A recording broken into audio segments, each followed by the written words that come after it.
when I started working with Alexa about 5, 6 years ago, 5, 6 years ago, I don't think the SNL skit was out quite yet. And so Alexa was just this interesting tube that would sit in your home and you could ask it the weather. So things have obviously changed.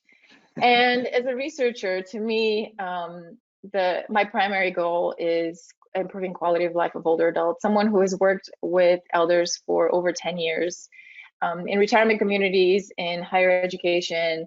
To me, it's really it's improving independence and autonomy, and not selling a product, but really engaging someone in the design of new technology. And so that has been the passion project of mine. And working with Alexa was something that was not my idea. Actually, I was working with a very wonderful couple where they were partners, and the wife had early onset dementia, and her husband would share with me his frustrations, and he would say, she's asking me about the time, about 30 or 40 times a day, and I've been thinking about getting this voice technology where she could just ask it and it would give me a little bit of relief during the day. So I thought, well, this is the most brilliant thing I've ever heard. And once I started kind of poking around and thinking about how can voice really be such a powerful tool for those who are losing independence, who really feel like are losing their autonomy, particularly in their home, I thought it was really a brilliant idea to go into that direction. So the why was easy. I was passionate about working with those individuals who have Alzheimer's and dementia. Obviously, I think those of us who are in the space and are working with residents or elders, it always comes from a place of where we've had some personal experience. I took care of my grandparents through strokes, through dementia. And so I experienced a lot of the interactions firsthand. And to me, technology, the technology that I was finding on the market was, first of all, very expensive. It really wasn't designed with these individuals. It wasn't tested with these individuals, and a lot of the time was not helpful, or it was simply to track their location, which I wasn't really interested in. So we're aware of the numbers. We know that dementia is devastating not only for the caregiver and the family, but for the person as well. They're changing a role. So for a long time, they were a parent or they were somebody's sibling, and now they are viewed from the perspective of their disease. This is my partner and they have dementia. Oh, but also they really enjoy to go on walks and watch shows. So what I noticed throughout my research was that we really led with the disease. And I think that was hurtful to the person. I think it was hurtful to who they were.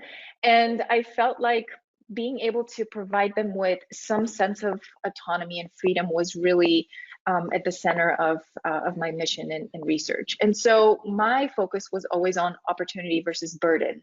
I met with a lot of elders, a lot of caregivers, and they did talk about it as a sense of burden.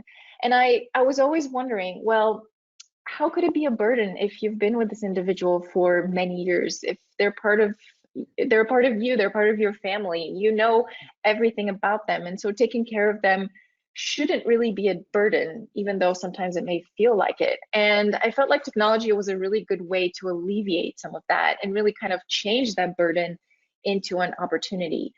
And building on individual strengths, we don't all start the same place. And so if you've met somebody with a cognitive condition, you've met one person with a cognitive condition. Everybody is different. And so to me, the medical model really wasn't a good way to think about technology design. And I have worked with companies that were very innovative and inspiring.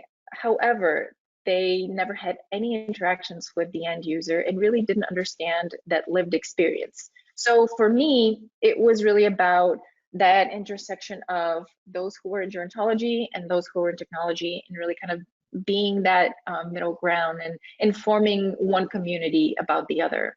So to me, it was about honoring values And I think when you've had a conversation with somebody who is going through a very traumatic experience, you understand that they're scared of the unknown. And so if there's something that could make them feel a little bit better, a little bit calmer, I think that's really kind of the perspective the technology has to have.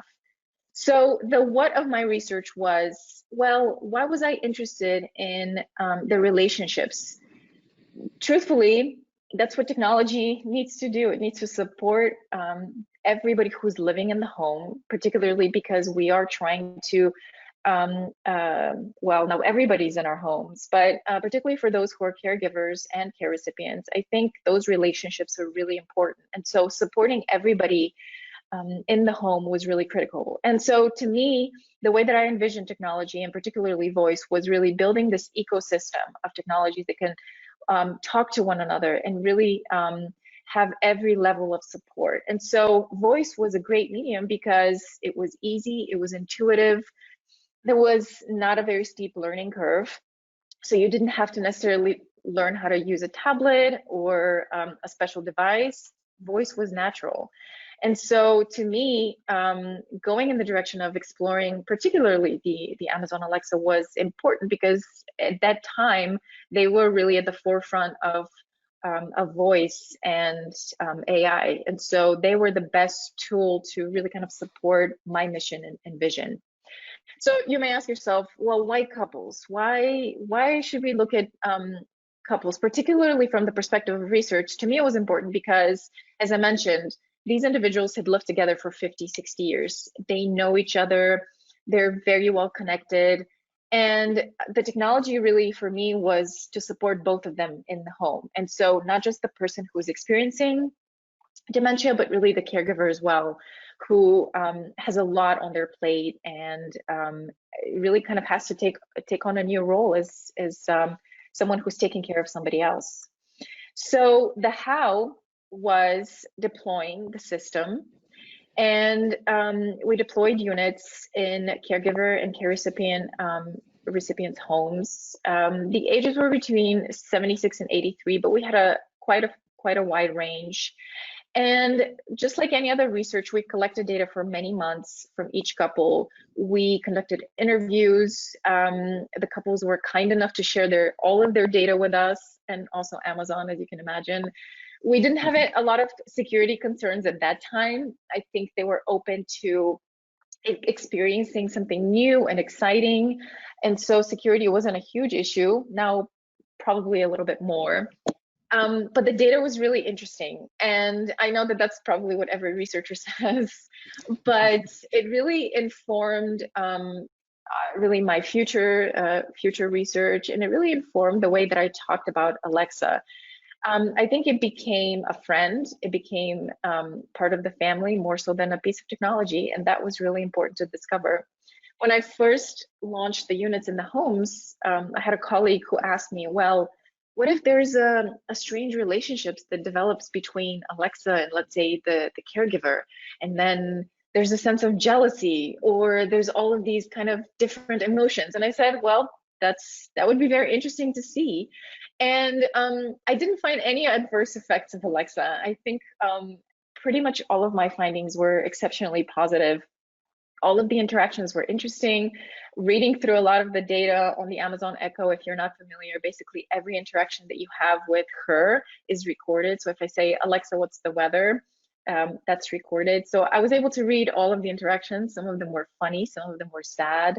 A lot of them were eye-opening. And so I'll tell you a little bit about some of the things that I found in terms of what was really supported. What did Alexa support other than tell somebody, the time or the news? What I found was there were these sort of deeper levels of care that were helped by this very simple device. So we did our pilot, which was 4 months.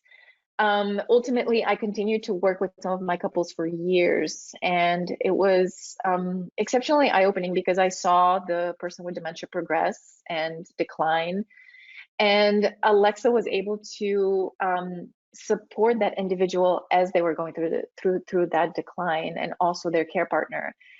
And I learned, obviously, I can't summarize 5 years of research in 5 minutes, but I learned so much about people, about human interaction with the technology, and realized that it was a lot more than just the technology itself. It was really about the relationships. And if you have a good piece of technology that's intuitive, that's easy to use, it was so much easier to build on those relationships. And so, as you can imagine, in the picture, you can see some of my research assistants.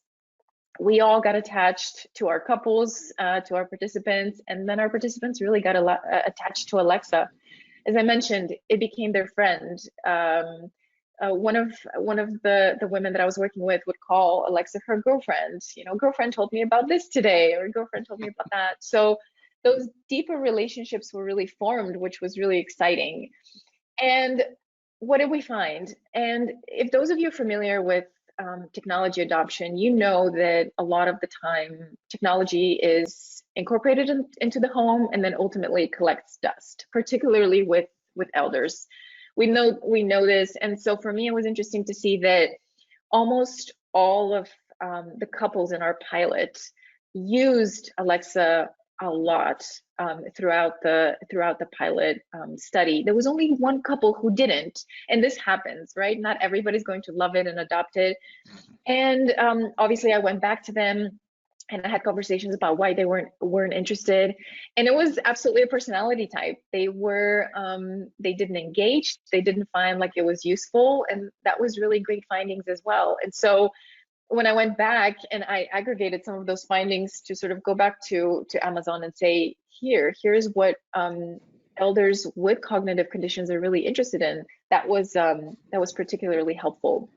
So I wanted to tell you a little bit about some of the anecdotal evidence and some of the really interesting things that I found in terms of how each family adopted the Echo or the Echo Dot. I'll tell you a little bit of story about the pictures on the right. So this was a couple where the wife had dementia. The husband was still working full time in his basement. And I installed the initial unit in their living room, and I started collecting data over a period of couple of weeks. And then I went back to conduct an interview, and he had bought 6 more Alexas and had distributed them all over his house, upstairs, in the kitchen, in the bedroom, in the basement. And I said, well, what's going on? Wasn't one unit enough? And he said, I love this. I want to have it all around me. When my wife is in bed and she's feeling a little bit agitated, I can have Alexa play soothing music. I can have Alexa read her a book, so that way I can have a couple of minutes to myself. So for him, it was a bit of a relief to have this around. And he connected, and obviously he was a bit of a techie, so he connected all of the units together and he used them as walkie-talkies, so he could check in on his wife and make sure that she's feeling okay or if she needs anything. So they started using Alexa in ways that honestly I never envisioned. I never thought about it being sort of this communication device, but it turned out it could be. And from the perspective of his wife, at first, I have to be honest, she said, I don't want to talk to a robot. And I completely understood that. It was something new, this black tube in front of her. But she loved it. She was able to call her sister.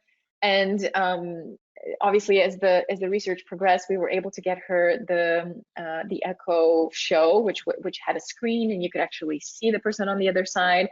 So for her, it was that personal connection through the technology that was really impactful. It wasn't really the actual technology itself. So I thought that was really interesting. And on the left are notes from a woman that had moderate to severe dementia. She was still able to write, and she would write notes to herself all over the place, post-it notes on her calendar. And ultimately, she offloaded all of that cognitive load onto Alexa. And Alexa became such a part of her routine that actually at the end of the research, when I said, well, it's sort of our research is winding down, we'll have to get you a new unit. She honestly was so scared that she would lose her friend, that she would lose all of her notes, all of her reminders. And I said, don't worry, it's saved on the cloud. Even though the physical thing is not the same, you will still have all of your information, all your data. So that bonding really became apparent. And lastly, I had another couple who the husband actually had dementia, and his wife was visibly frustrated with him. And she would share that with us as well. She would say, he's not the person that he used to be, which is, I think, natural for a lot of caregivers to feel that way. And she was very much a cheerleader for Alexa and really wanted him to use it. And he was a little bit apprehensive. But when I went back to their home, one of the things that she said was, you know, he loves to listen to the Bible verses that Alexa plays. And we actually sit together and talk about it and have a deep conversation. And she said, I have a newfound respect for him. And I really am so grateful, because we didn't think about you doing that before, where we would open up a chapter in the Bible and read it. But she said Alexa suggested it, and we decided to do it, and it really had an impact. So to me, those were some of the really important things that I wanted to see through this research. So support for the caregiver and support for their care partner looked very different, but at the same time, they helped one another use the device. They learned about it. They were excited to find new skills. So if you're not familiar, Alexa has skills, sort of like applications. They gave me a lot of feedback, a lot of suggestions about what skills they would like to have, what things they would like to see. And obviously I would say, well, I don't work for Amazon, but I'm happy to pass on the information or help you. But what I realized was that this technology really supported much higher levels of care. And so to get a little bit academic here, that was really the insight that was really important, was that we have to look at technology and supporting higher levels of care, not just not to say that the tracking and medication dispensing is not important, but spiritual, creative, all of those higher level of self-fulfillment, I think, are really important. And technology can do that if it is the right tool. So my future research is really focused on making sure that everyone in the disability community feels fulfilled and feels like we can create this ecosystem of tech that could really support them. And so my future work is very much focused on voice as sort of the central technology that can control other technologies in the home. So if you think about those of you who may have smart lights, those of you who may have a doorbell that could show you who's at the front door, connecting all of those small pieces of technology through voice could be really life-changing. And I have been involved with veterans and have been focused on the disability community, those who have traumatic brain injuries or suffering from traumatic brain injuries or any really cognitive condition, and connecting voice to, let's say, their bed.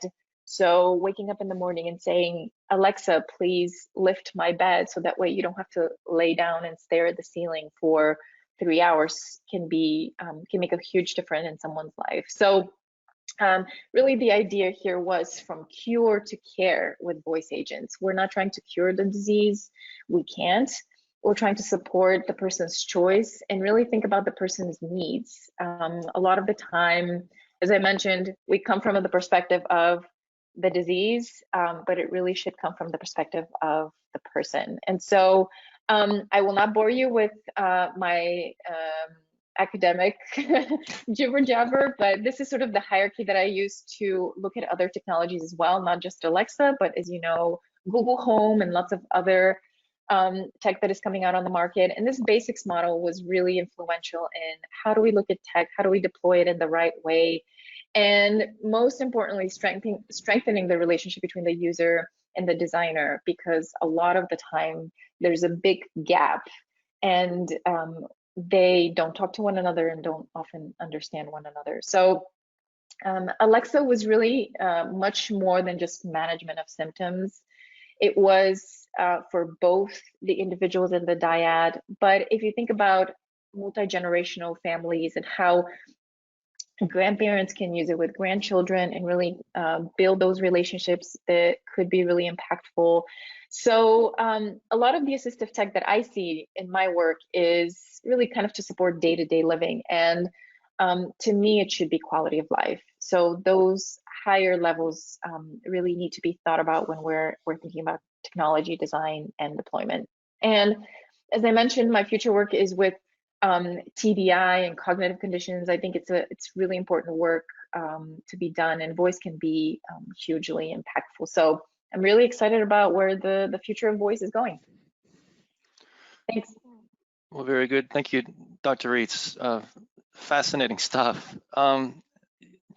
Couple questions have come in. You've already touched on some of them, but maybe you can expound just a little bit. I know we're focusing on dementia for older persons and Alexa, but what about those that have other disabilities, you know, that may or may not have memory issues? Absolutely. So as I mentioned, there's a lot on the market, and I think some of the work that we've been doing is with the blind community. Some of the work that particularly at University of Maryland, if you're interested in sort of exploring some of the really cool technology, we have the Trace Center, TRACE, which is developing a system called Morphic, and it's making computers easier to access by everyone in the disability community. So from the perspective of a researcher, we really want to deploy tech that's well thought out and well built and well tested.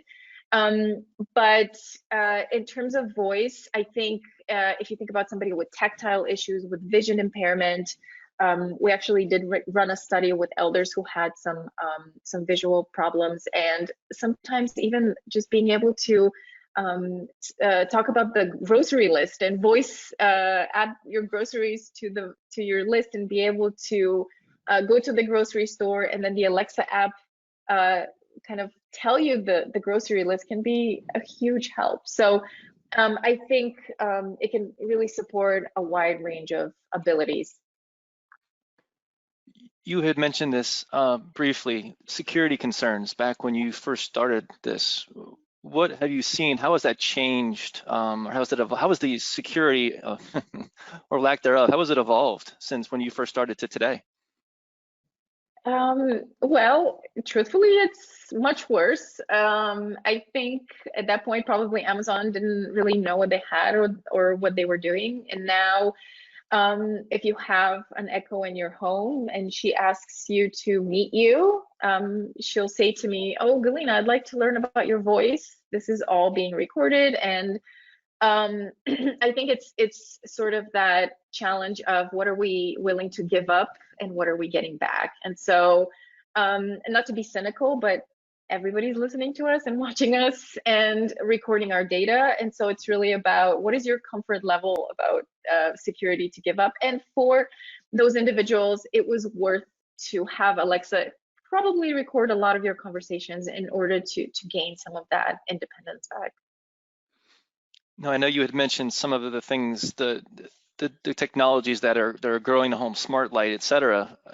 Are there any other types of, you know, when you look into the future for voice technology in the home, what else do you see? What excites you? I'm really excited by the notion of ambient assisted living. I think Georgia Tech, for example, and MIT, they all tried the smart home. And I think the notion of smart home has really changed. It was a pre-built sort of space where it was equipped with technology. I think right now it's about DIY, it's about what's on the consumer market, what's inexpensive and accessible, and really figuring out what are your needs. Not everybody needs smart lights. Actually, for my population, they would prefer to get up and go and turn off the lights to move. So I'm really excited about technology sort of being in the background of the home, but really customization and personalization to fulfill and support everyone's individual needs. So as we sit here today in 2020, how far off are we from some of these ideas? I mean, I know you mentioned Georgia Tech. Are we a year away, a couple years away? Well, I want to say we're probably about 5 years away from really digging into really the capabilities of technology. I Okay. think right now a lot of the consumer companies are trying to see sort of what the reception is, and I think they're seeing that people are open to it and being connected. So I think in the next 5 years we'll see a huge surge of tech in the home, and really there will be some innovator who will actually bring all of this together and make it easy for us. I just don't know what that would look like. So you had mentioned that, Amazon back in the day, they didn't have as much in mind about the end user. Has that evolved? Not as much as I'd like to. Okay. Actually, on our University of Maryland faculty, we have a gentleman who was actually the academic advisor for Amazon, and unfortunately, they're not really where they should be. I think Okay. now they're just establishing their health, health agenda, just like Google. They're sort of jumping into that, but a lot of the focus was on how do we make the actual AI better, how to make the interactions better, which is a good thing. But I think now they're really sort of digging into, well, maybe we need to be designing some of these skills with the perspective of the people who are using it instead of just pushing things out. All right. Last question, doctor. If you mentioned the word connected, so if I said to you, what does a connected home look like? What is the answer for that? Mm. Well, this is my favorite answer. It depends. This is what I tell my students. It's the worst answer. It depends, because for you, it may mean you have a thumbprint on your door and you walk into your home and your home knows that you're there and it turns on all of the lights. For me, it may mean that my coffee machine makes a big jug of coffee at 6 o'clock in the morning and also tells my TV to turn on to the news channel. It depends. Or for somebody with a brain injury, it means to, call their nurse and turn on their bed. So for me, connected is really an individual experience, which is why it's so hard to do. But I think that's really where the future is. And when I said last question, how does voice play a part in that? You've already talked. I mean, this has been a wonderful presentation. What a wonderful time and message from you. But can you just maybe a little bit more on where voice is kind of plays in this connectivity going forward? Well, voice, as I mentioned, is really intuitive. I think even as we age, or if we have disabilities, it's one of the last things that really sort of that we lose. And the better that these systems are built, the better they'll be able to understand us as we're progressing, either with some type of disability, or if we have an accent, or if we're a small child. So not everybody can really pick up a tablet and it's not as intuitive, but I think everybody can speak and can communicate usually. I think the more natural language we incorporate into these systems, voice can be so powerful in really helping you to navigate your home a lot easier than looking for a phone or a tablet or a computer.